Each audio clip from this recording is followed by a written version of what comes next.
The seat for Florida's 24th district will be decided at the ballot box in November.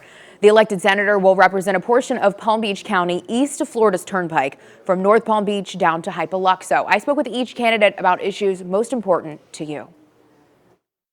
Incumbent Senator Bobby Powell says affordable housing is the #1 issue in District 24 and likely a top issue statewide. The #1 thing that I'm supporting right now is the county initiative for a bond that will increase housing here in Palm Beach County by 20,000 units over the next 10 years.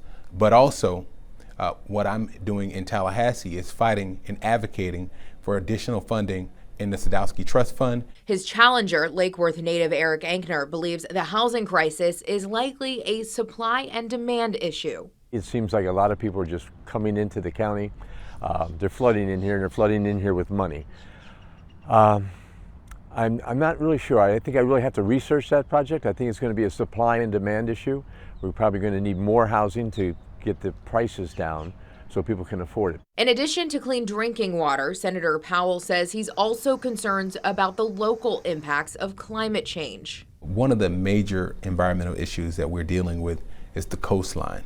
Sea level rise, saltwater intrusion, and rising waters after a rainstorm, those waters not being able to leave the streets as quickly as they used to just because of the rising sea level. Ankner says as someone who enjoys the outdoors, he hopes the environment can be protected with increased construction in the county. I'd like to keep the environment safe. We do have to build, we need more housing to meet the people coming here.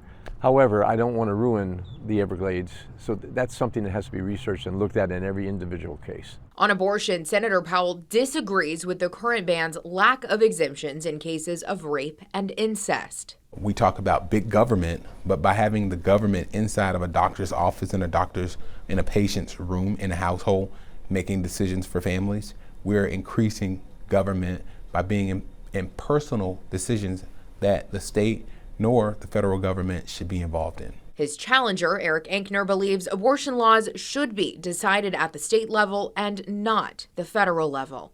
In this state, we have a 15-week waiting period. 15 weeks should be plenty of time for a woman to decide if they want to abort or kill their child, their baby. 15 weeks. And they talk about rape and now if it's life or death with the mother of the child, I definitely believe that would be the mother's choice. For WPBF 25 News, I'm Taylor Hernandez.